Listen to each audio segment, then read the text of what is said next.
Buenos días, hermanos. Buenos días. Dios los bendiga, hermanos, en este hermoso día fresco, hermanos. El día que ayer nos vinimos de Santiago, el viernes tuvimos una reunión allá y estaba empezando a caer plumitas de nieve.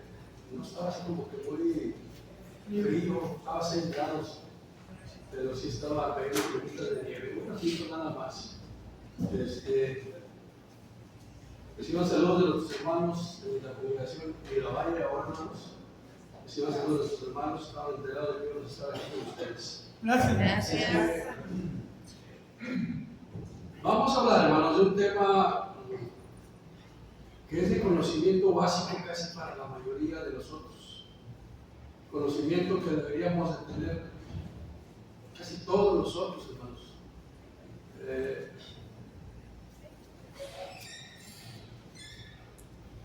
Y es un tema, hermanos, que trae mucha edificación. ¿Quién no recuerda los inicios de la iglesia? ¿Cómo se gestó el plan de Dios para redimir a la humanidad? ¿Qué fue lo que sucedió en Jerusalén, hermanos, el día del Pentecostés? Yo creo que todos recordamos lo que sucedió, hermanos, en Jerusalén. En Jerusalén, hermanos, viene el cumplimiento de la promesa que Dios le hizo a Abraham desde el libro de Génesis. Génesis capítulo 22, verso 18 dice: y en tu simiente serán benditas todas las familias de la tierra. Ya en el Nuevo Testamento, hermanos, en el libro de los Hechos, después del nacimiento de Jesucristo, específicamente el día del Pentecostés, los apóstoles estando en Jerusalén, cumpliendo la orden o el mandato de Jesucristo cuando les dice: no salgan de Jerusalén hasta que venga el Espíritu Santo. Él les va a recordar todas las cosas que yo os hablé mientras estuve con ustedes. Y ahí estaban los apóstoles, hermanos, en el aposento alto, baja el Espíritu Santo, cae sobre los apóstoles y empiezan a predicar. Y toma la palabra el apóstol Pedro y empieza a predicar, hermanos, y a hablar con esa autoridad que siempre lo caracterizó a Pedro, con mucha vehemencia, con mucha autoridad, hermanos, y empieza su predicación acerca de lo que el pueblo de Israel había hecho con Jesucristo. Y en su predicación el apóstol Pedro, hermanos, acusa a los judíos. Les dice: ustedes son los culpables de haberle dado muerte al Creador. Yo creo que toda esa historia la conocemos la mayoría de nosotros y deberíamos de dominar hasta cierto punto, porque cuando enseñamos a alguien, hermanos, tenemos que enseñarles cuál es el origen de la iglesia, dónde nació la iglesia. Y nació en base a una promesa que Dios le había hecho a Abraham, diciéndole: en tu simiente serán benditas todas las familias de la tierra. Y en su predicación el apóstol Pedro nos dice: porque para ustedes es la promesa. Fíjense hasta dónde llegó el apóstol Pedro. Porque para ustedes es la promesa, aquella promesa que Dios le había hecho a Abraham, dice: en tu simiente serán benditas todas las familias de la tierra. Pedro les dice: porque para ustedes es la promesa. ¿Dónde estaban ahí? Estaban en Jerusalén. ¿Cuántas personas había en Jerusalén? Miles de personas. ¿Por qué estaban en Jerusalén? Porque estaban celebrando la fiesta del pan sin levadura, o el Pentecostés. Entonces había gente de todas las naciones, dice la Escritura. Entonces cuando empieza la predicación del apóstol Pedro, dice: porque para ustedes es la promesa y para sus hijos. Dice: y para todos los que están lejos, para cuantos el Señor nuestro Dios llamare. Entonces, esa promesa, hermanos, esa promesa de salvación, de la promesa que estaba hablando Pedro, que ni siquiera Pedro sabía la magnitud de sus palabras en ese momento, nos ha alcanzado a nosotros. Esa promesa de la salvación, nosotros también participamos de esa salvación. Dice, porque para ustedes es la promesa, todos los que estaban lejos, y para sus hijos. Dice, y para todos los que están lejos. Dice la Escritura, y con otras muchas palabras testificaba y exhortaba diciendo, sed salvos de esta perversa generación.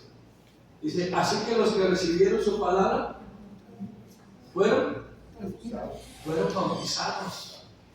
Y aquel día se añadieron como 3,000 personas.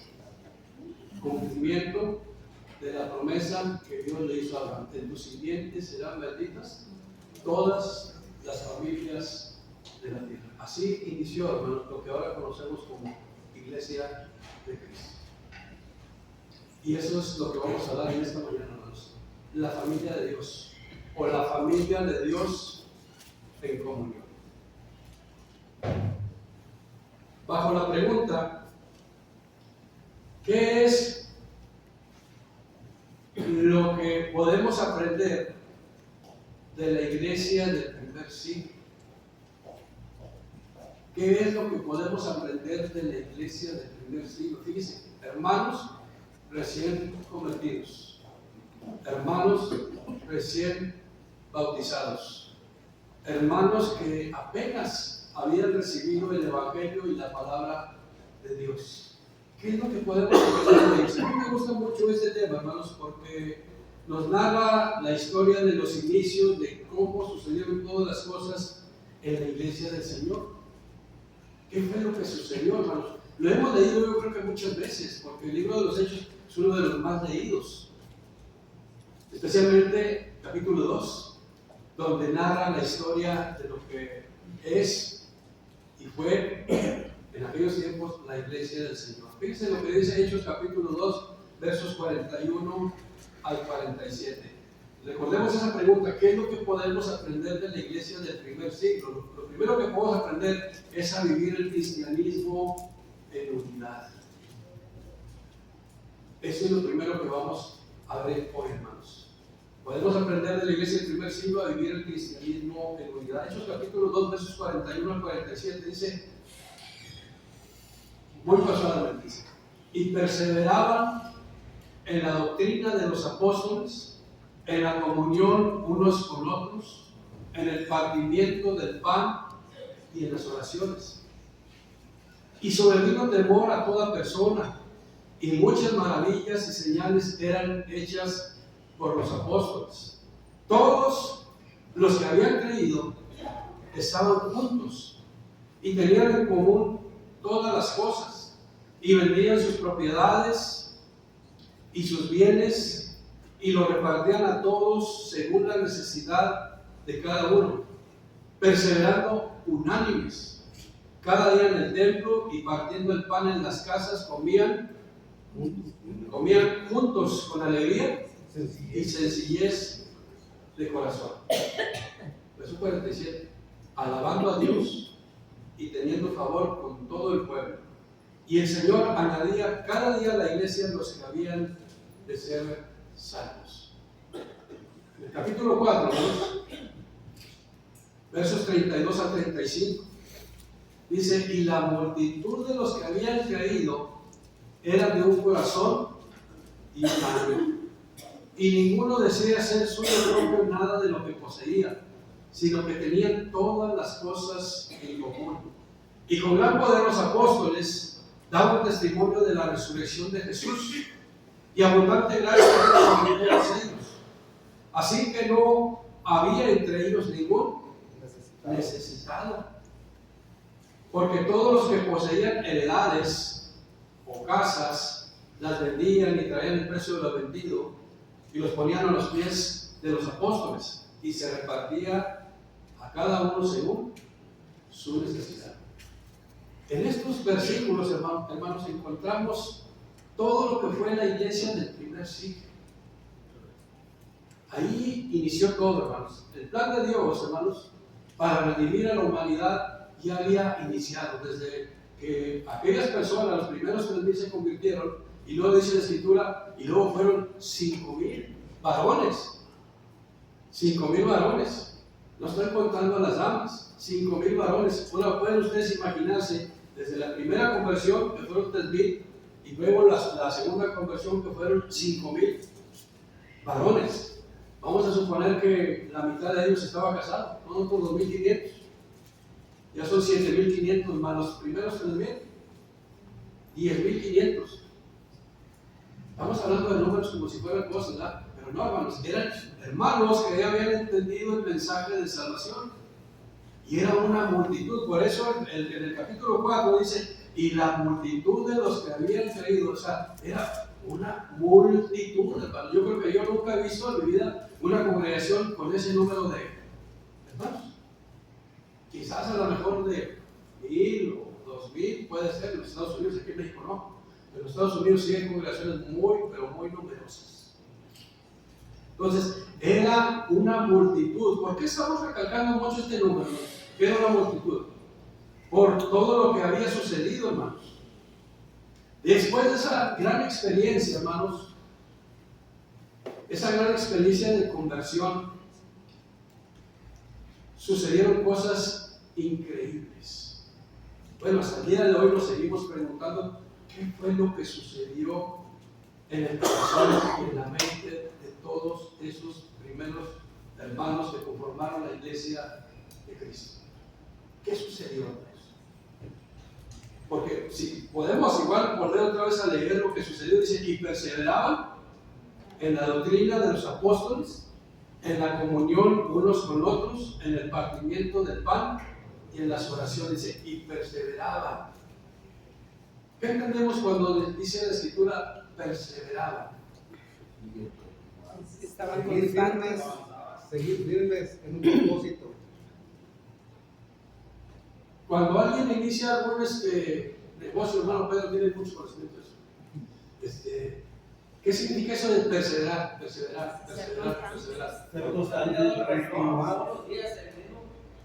No quitaban el dedo, seguían en el mismo propósito, en el mismo objetivo, con la misma enseñanza. Entonces dice la escritura, y perseveraban en la doctrina de los apóstoles, perseveraban en la enseñanza que habían recibido de los apóstoles. No había ninguna razón para desviarse de esa enseñanza. Como lo ves ahora, ¿verdad? Cientos y cientos y cientos de diferentes enseñanzas a las que Jesucristo, los apóstoles, enseñaron a la iglesia. Ahora hay una diversidad de enseñanzas. Y con todo eso ellos dicen que están enseñando la verdad cuando la Escritura dice otra cosa. Por eso es muy importante recalcar cada una de las palabras que Lucas, el médico amado, expuso en el libro de los Hechos para nuestra enseñanza. Perseveraban en la doctrina de los apóstoles. Número 1, en la comunión unos con otros. En el partimiento del pan y en las oraciones.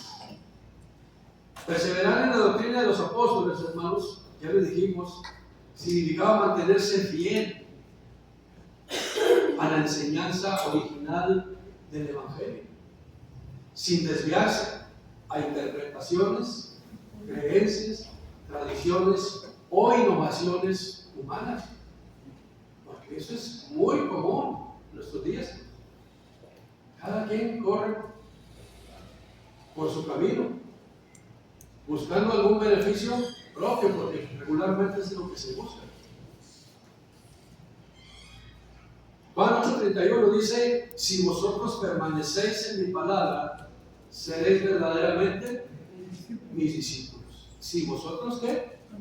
Permanecéis en mi palabra, seréis verdaderamente mis discípulos. Timoteo capítulo 3, verso 14 dice, pero tú persiste, dice el apóstol Pablo a Timoteo, pero tú persiste en lo que has aprendido y te persuadiste. Tú continúa en esa enseñanza, en el origen del Evangelio, en las palabras que fueron dadas por Jesucristo y luego por los apóstoles. Entonces, nuestros hermanos del primer siglo, ellos entendieron, hermanos, que su fe no era solamente algo emocional, como comúnmente sucede hoy en día. Siempre nos vamos por el tema emocional. Entonces ellos entendieron que su fe no era solamente algo emocional, que su fe estaba cimentada y sustentada en la poderosa palabra de Dios. Recuerden las palabras de Pedro, porque para ustedes es la promesa y para sus hijos, dice, y para todos los que están lejos, para cuantos el Señor nuestro Dios llamará. El apóstol Pedro, hermanos, tomó la palabra y se plantó en ese lugar con toda autoridad. Hermanos, ¿quién era el apóstol Pedro? ¿De dónde venía el apóstol Pedro? ¿Era un erudito? ¿Era un principal? ¿Era alguien letrado? No, hermano. Dice la Escritura, porque lo vil del mundo escogió Dios para avergonzar A los ricos, a los sabios. Entonces el apóstol Pedro, hermanos, tomando la palabra, dice, porque para ustedes es la promesa, y para sus hijos, y para todos los que están lejos, para cuantos el Señor nuestro Dios llamará.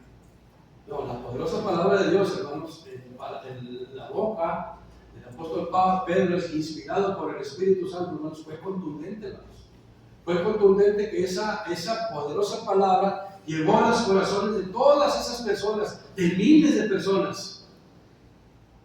No eran 50, ni 100, ni 200, bueno, podemos ir sumando de 100 en 100. Eran miles de personas, hermanos.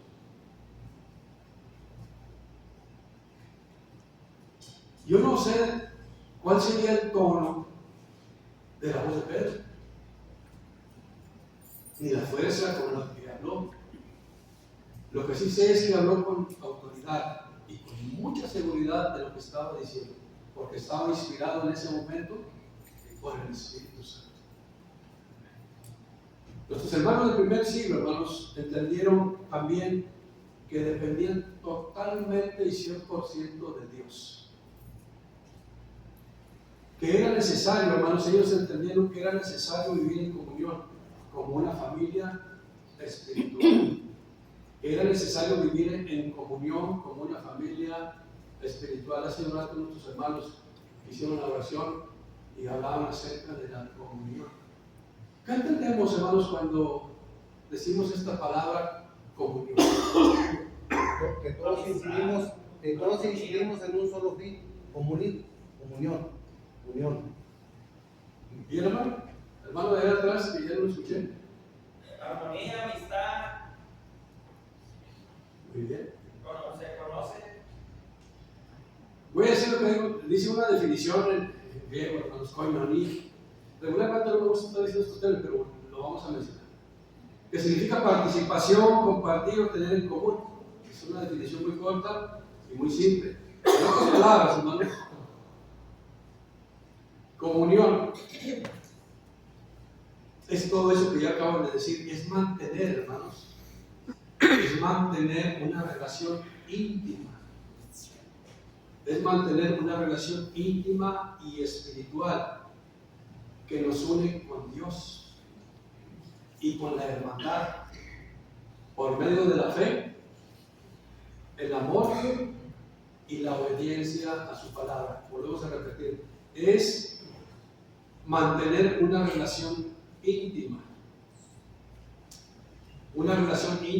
y espiritual que nos une con Dios y con la hermandad por medio de la fe y el amor y la obediencia a su palabra. Es mantener también una relación profunda de compañerismo, permitiendo que la presencia de Dios habite siempre y guíe nuestra vida espiritual.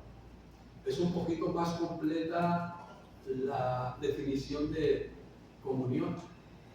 En resumen, hermanos, comunión significa una unión compartida e íntima, donde los creyentes participan conjuntamente en los bienes y dones espirituales. Entonces dice la Escritura, cuando está hablando el apóstol Pedro en Hechos capítulo 2, verso 32, y permanecían y perseveraban en la doctrina de los apóstoles, en la comunión, ¿qué dice? Unos con otros. Esa relación íntima, eso es lo que distinguió a la iglesia del primer siglo. Estamos hablando del tema, la familia de Dios en comunión. bajo la pregunta ¿qué podemos aprender de la iglesia del primer siglo? Entonces, lo que aprendemos es que la iglesia del primer siglo, dice, perseveraba en la doctrina de los apóstoles. Número 2, en la comunión unos con otros, en el partimiento del pan y en las oraciones. Si tiene alguien, hermanos, algún comentario, pueden hacerlo. Recuerden que es clásica.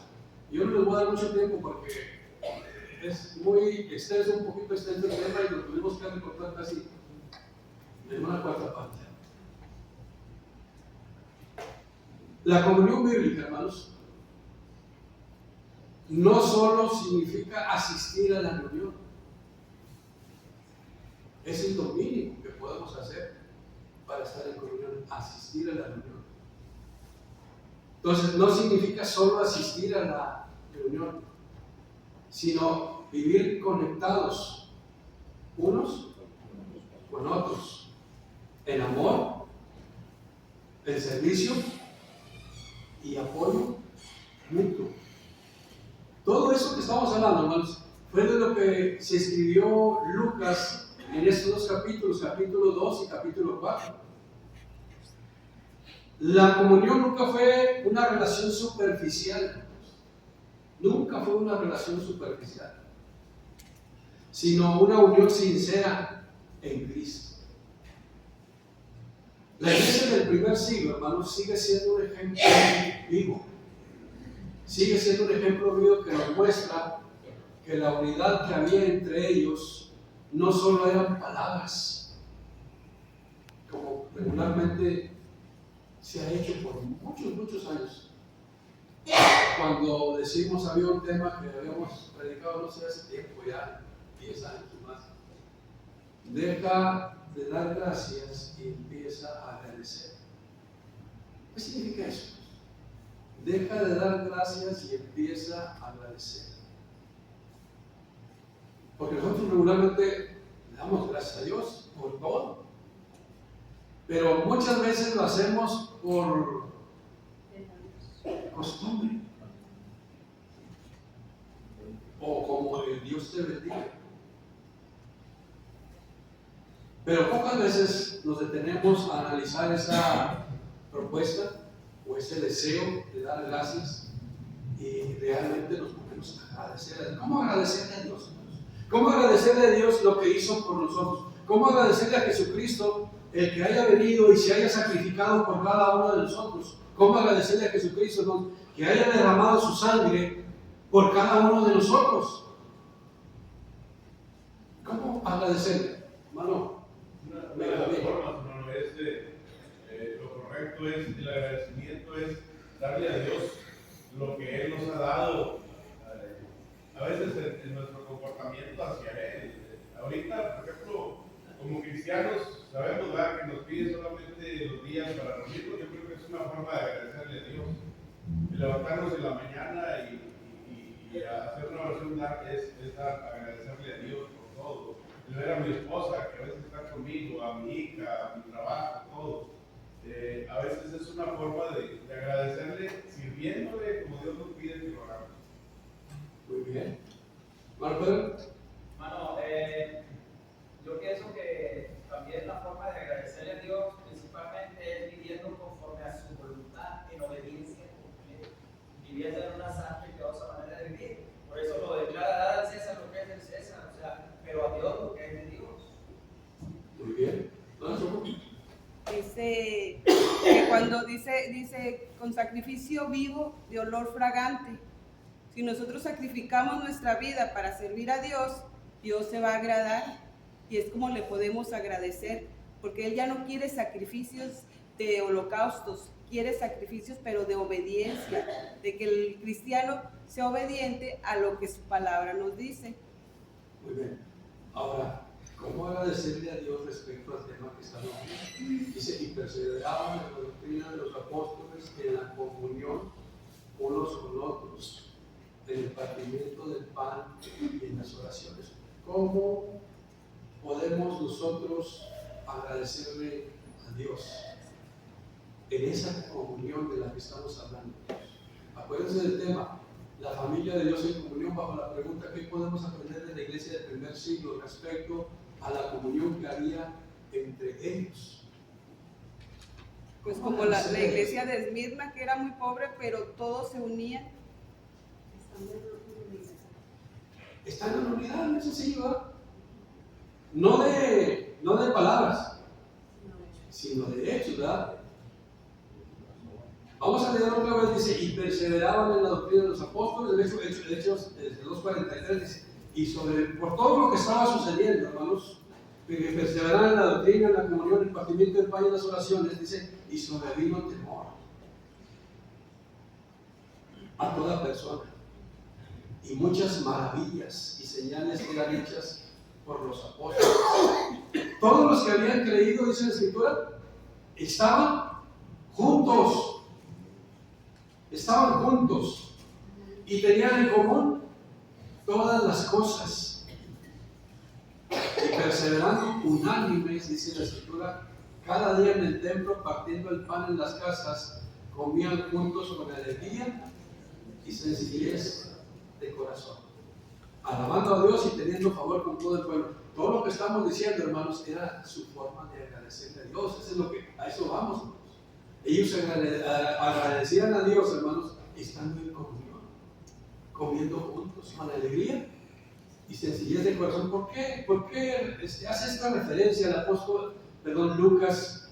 ¿Por qué hace esta referencia, hermanos, cuando dice comían juntos con alegría y sencillez de corazón? ¿Qué es lo que nos enseña a nosotros en nuestros días? Cuando dice comían juntos con alegría y sencillez de corazón. Aquí trae toda una enseñanza. ¿Sí, no? Miren, la palabra agradecer, ahí está hablando, la palabra agradecer viene de agradecer, ¿verdad? Estamos agradeciendo a Dios de hacer lo que Él nos está mandando, de unión y comunión y compartir el pan y juntos en oración. Entonces Dios está viendo nuestro comportamiento, estamos agradando a Dios. Miren, cuando tenemos un convivio,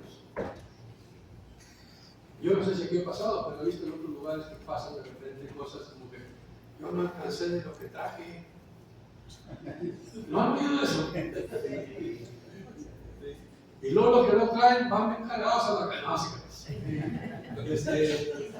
Pero, ¿cómo agradecerle a Dios así con esa actitud? O sea, por eso parece que son cosas sencillas y simples, hermano, pero no, hay un corazón completamente agradecido por Dios, hermano.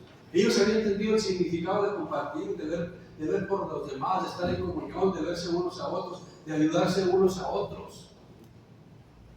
Entendieron perfectamente lo que Dios les había inculcado, lo que Jesucristo les había enseñado, y ellos lo pusieron en práctica. No solamente eran palabras. Por eso dice la Escritura: y sobrevino temor sobre toda persona.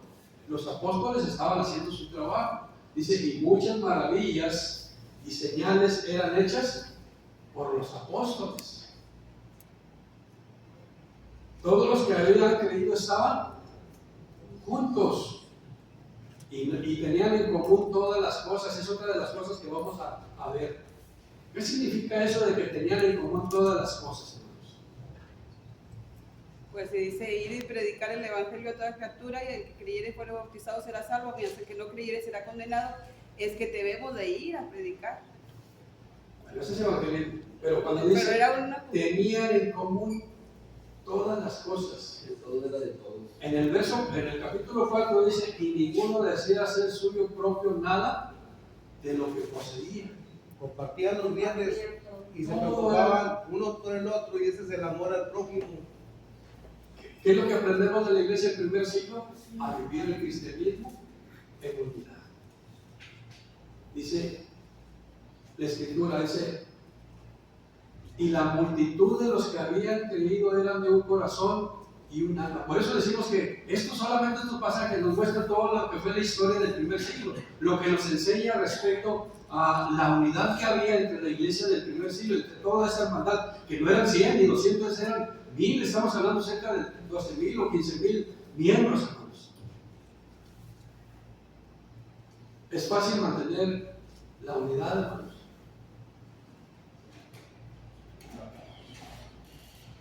ni entre, bueno, eran muchos miles. Bueno, vamos a bajarle el número, entre 10,000.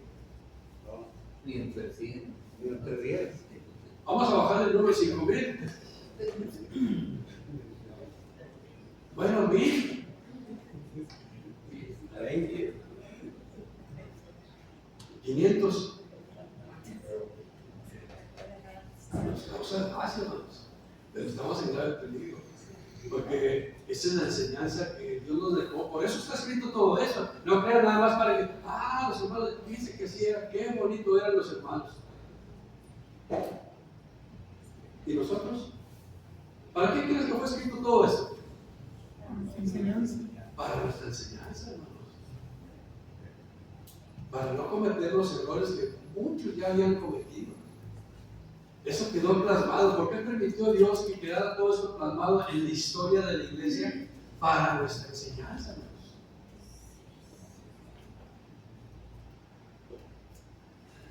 Cuando dice, tenían en común todas las cosas. Por eso, cuando yo empecé otra vez, esto lo hicimos en un estudio de 4 clases. Hoy te vamos a dar nada más una.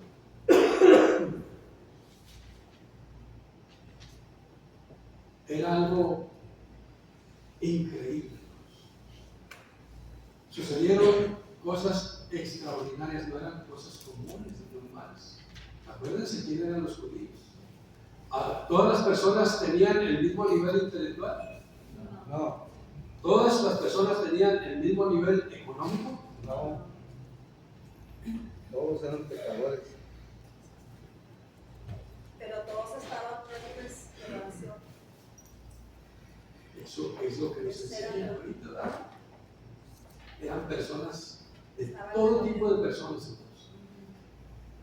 Cuando llega el Espíritu Santo y reviste a los apóstoles primeramente, después de la conversión, viene el Espíritu Santo y empieza a morar sobre todos aquellos hermanos de la iglesia del primer siglo, una transformación, una conversión total, hermanos.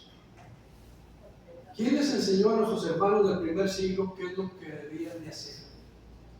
¿Quién les enseñó a nuestros hermanos del primer siglo el significado de amarse unos a otros, de compartir lo que tenían con los demás, de vender sus propiedades y sus bienes? ¿Quién les enseñó todo eso? ¿Dónde dicen ahí que Cristo les enseñó?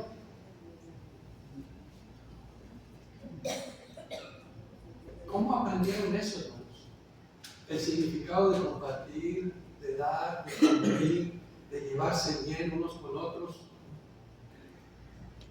Eso es lo que nos sorprende, porque no eran, decimos otra vez lo mismo, no eran 100, ni 200, ni 300, y dice la Escritura, y la multitud de los que habían creído eran de un corazón y un alma. ¿Qué significa eso, hermanos? Que lo que dice la Escritura, que eran de un corazón y un alma. Que todos estaban en el mismo canal, decían, no, o sea, todos estaban conectados unos con otros. Ellos sabían de las necesidades que había entre ellos.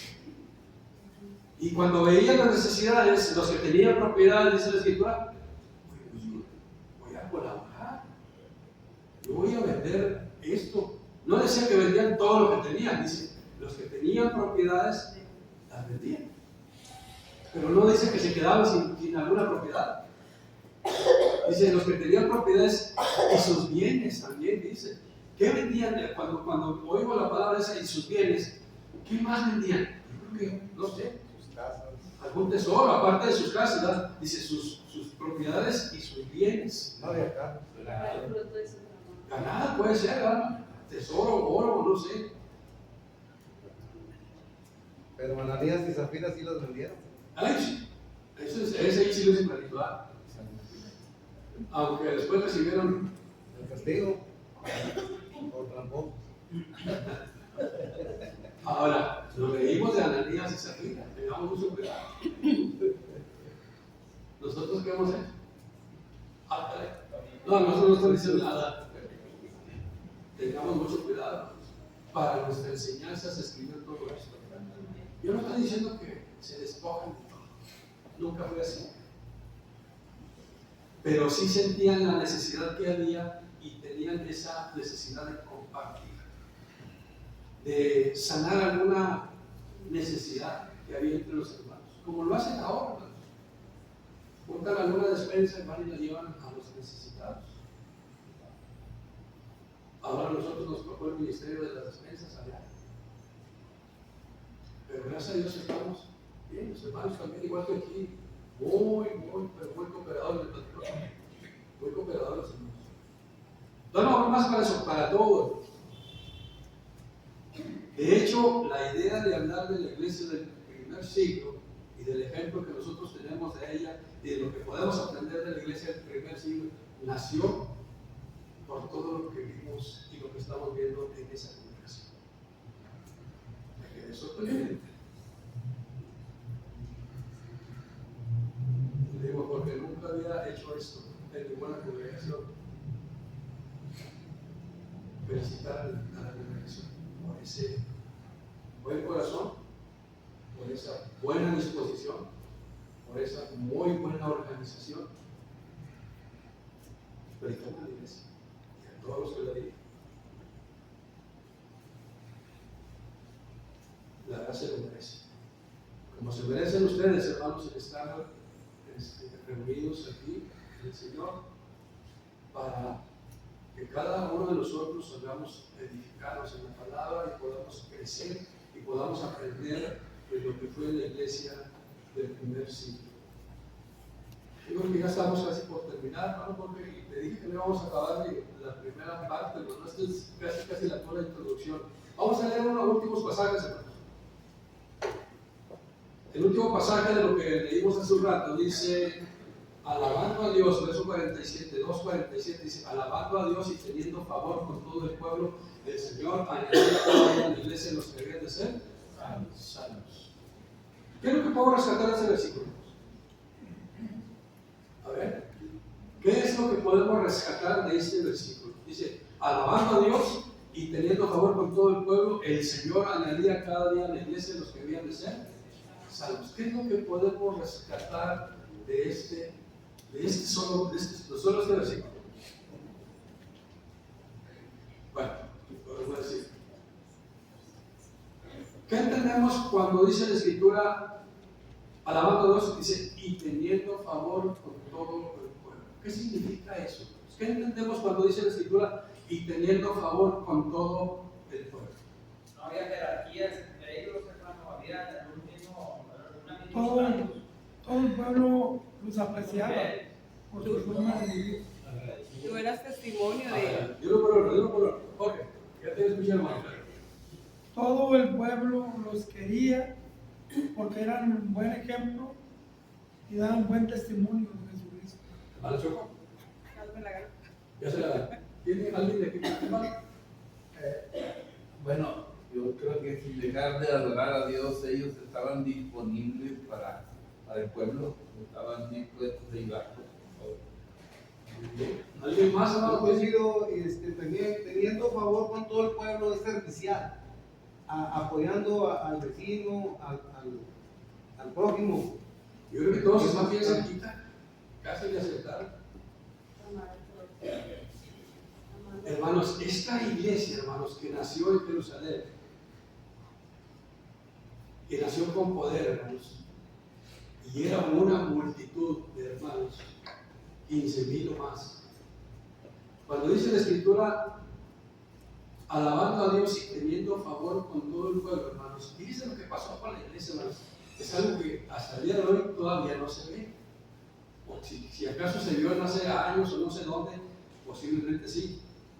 En este solo versículo, hermanos, cuando dice y teniendo favor con todo el pueblo, nos muestra un aspecto, hermanos, profundo y hermoso de la iglesia primitiva.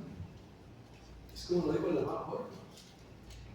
El día del Pentecostés, hermanos, la iglesia de Cristo nació con poder, pureza y propósito. Dice la Escritura que los creyentes, hermanos, no solamente perseveraban en la doctrina, en la comunión y en las oraciones, sino que su manera de vivir, hermanos, su manera de vivir causaba gran impresión en toda la comunidad. Y no estamos hablando de los ya convertidos, estamos hablando de los que todavía no se convertían. Causaba gran impresión. Decimos, ¿qué está sucediendo ahí? ¿Qué es lo que está pasando? Porque es que todos conviven y se ayudan y están en comunión y perseveraban en la doctrina, hermano Benjamín. Era parte de la que estaban convencidos, y estaban enseñando a la gente también de que estaban convencidos de todo lo que Dios había hecho por ellos, y era parte del agradecimiento. Pero no lo hacían con palabras, hermanos. Era con su vida. La gente los miraba, hermanos, y decían, pues, ¿qué es lo que está sucediendo ahí? ¿Qué pasó con todas estas personas? ¿Qué pasó con todos estos hermanos? O sea, ¿qué pasó con todos aquellos? Pues nosotros los conocemos a muchos de ellos, sabemos cómo eran, cómo vivían, qué es lo que hacían. Hay dos formas de predicar el Evangelio. Una es con la boca y otra es con el ejemplo. Cuando alguien tiene estas dos, está del otro lado. Y la iglesia del primer siglo tenía estas dos características. La palabra edifica, pero el ejemplo, el ejemplo arrastra. Entonces, ese ejemplo que mostró la iglesia del primer siglo en su comunidad y en todas las comunidades que circundaban Jerusalén, impactaba. Era algo nunca visto. Hermano, pero también sobrevino temor en ellos. Ah, claro. O sea, si hubo el temor, por eso había todo eso. Claro, claro. Entonces quiere decir que el temor de Dios no está en nosotros todavía. Y por eso estaban siempre juntos en la iglesia. Sí, perfecto.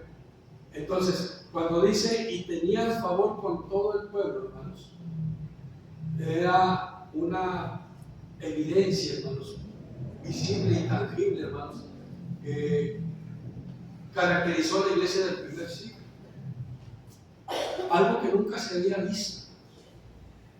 Algo que nunca se había visto, mucho menos en Jerusalén, porque recuerden, en Jerusalén pues ahí estaban todos los grandes eruditos del conocimiento bíblico. Ahí estaban todos los grandes jerarcas del país.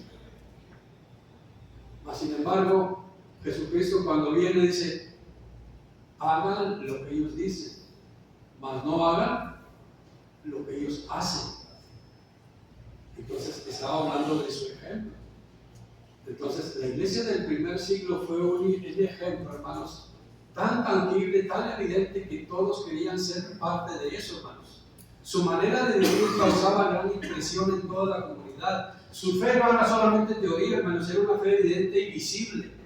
Todo el mundo veía la manifestación de su amor, la manifestación de su generosidad y su buen testimonio.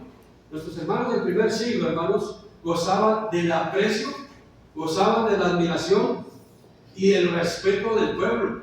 ¿Sucede lo mismo hoy en día, hermanos, con la iglesia?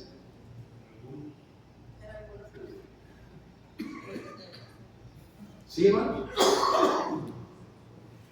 Gozamos del aprecio de Debe de ser, hermanos, si somos hijos de Dios, debe de estar eso. ¿Tendrá buen consejo? Ellos piensan que estamos locos.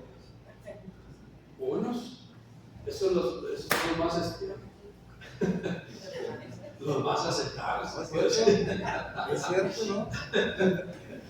No, hermano, pero ellos nos ven, mejor no lo vamos a decir. ¿Qué es lo que podemos aprender de la iglesia del primer siglo?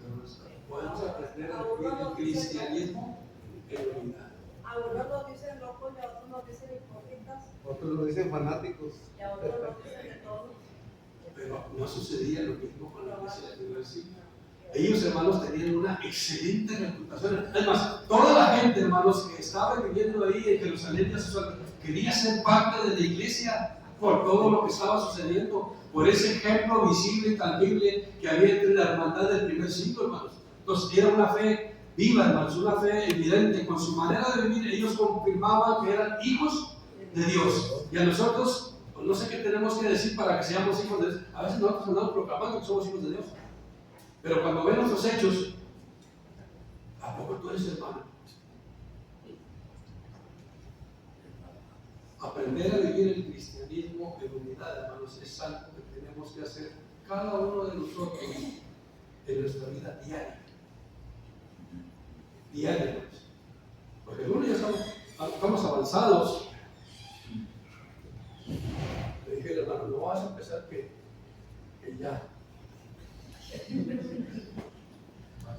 Ya vas a ver.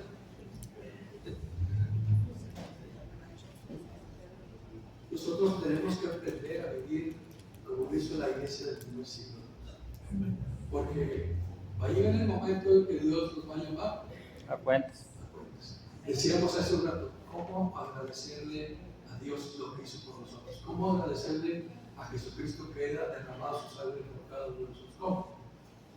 Hermano, ese tema, esa clase que está dando, el viernes nos reunimos con el hermano Martín para dar los casos de cómo preparar temas.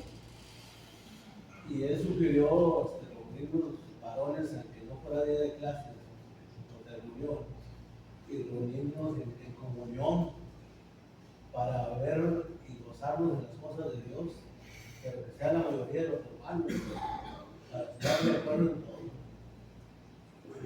Hermano,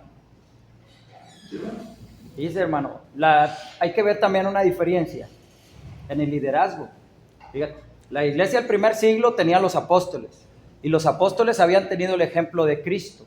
En estatura los apóstoles, pues obviamente a nosotros como líderes, hermano, ellos habían visto los milagros de Cristo, pero nosotros como líderes, hermano, si en veces la iglesia es de una forma, es por nosotros, por los líderes, porque no representamos a Cristo como lo debemos de representar. Entonces, si la iglesia está de cierta forma, es también por los líderes que están de cierta forma, porque si esa iglesia no había visto a Cristo, pero en los apóstoles vio a Cristo, y los apóstoles estuvieron con Cristo. Entonces, esto es una llamada de atención para nosotros como líderes.